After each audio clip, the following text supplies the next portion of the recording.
Now, across Texas, the issue is... I'm Rudy Koski in Austin. I'm Greg Groogan in Houston. Our good friend Stephen Dial is out this week. And this is Texas. The issue is...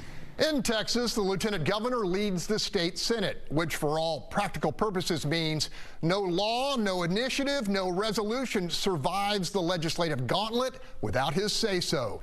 That is an enormous amount of power leverage three-term Republican Dan Patrick exerted to push through his version of property tax relief and a continuation of state-funded border security. Heading into the fall, the big issue beyond the Paxton impeachment will be school choice, a measure the lieutenant governor fully supports. Lieutenant Governor Dan Patrick, it's great to have you back. Good to be here. Absolutely. Hey, look, governments are real good about taking money, yes, but they have been very unsuccessful when it comes to giving it back.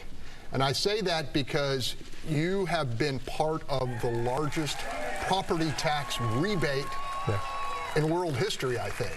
In world history. How did that come about, and why was it so important? For me, it's been my #1 issue, along with protecting life, protecting our border, protecting our liberty here in Texas. But in terms of a fiscal issue that impacts people in their everyday walk of life, is reducing the property tax. And I've been on this, Greg, as you know, since 2003, which was 4 years before I ran for office. This is significant for people. If you have a mortgage for 25 or 30 years, you're talking about, for the average person in an average $300,000 home, somewhere between $15,000, $25,000 to $30,000 savings over a lifetime. And that's significant. I just felt strongly that the homestead exemption was the big piece, because it will be voted on in November by the people.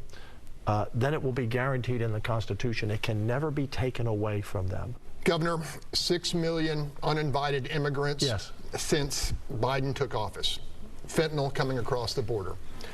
Human trafficking.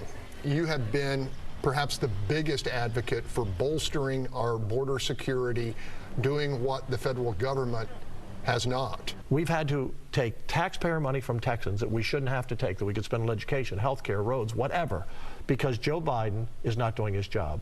They've turned their back on protecting Texas. They've turned their back on children and women who are being sex trafficked. They've turned their back on drug dealers who are bringing fentanyl into our country. Governor, there's been some pushback on, I guess it's the quarter-mile river barrier and the use of razor wire. What is your response to those who say that that's too harsh? Since we put in the buoys several months ago, we have decreased drownings by over 70%. We're saving lives because they're not coming in the river. And the wire the same way. They know where we have the concertina wire and the buoys, we mean business.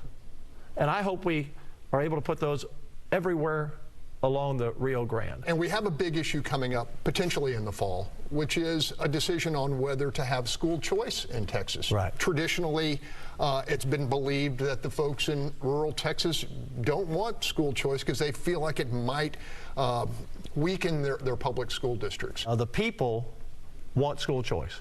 Republicans, over 80% want school choice. Democrats, 46% want school choice. Independents, almost 64% school choice.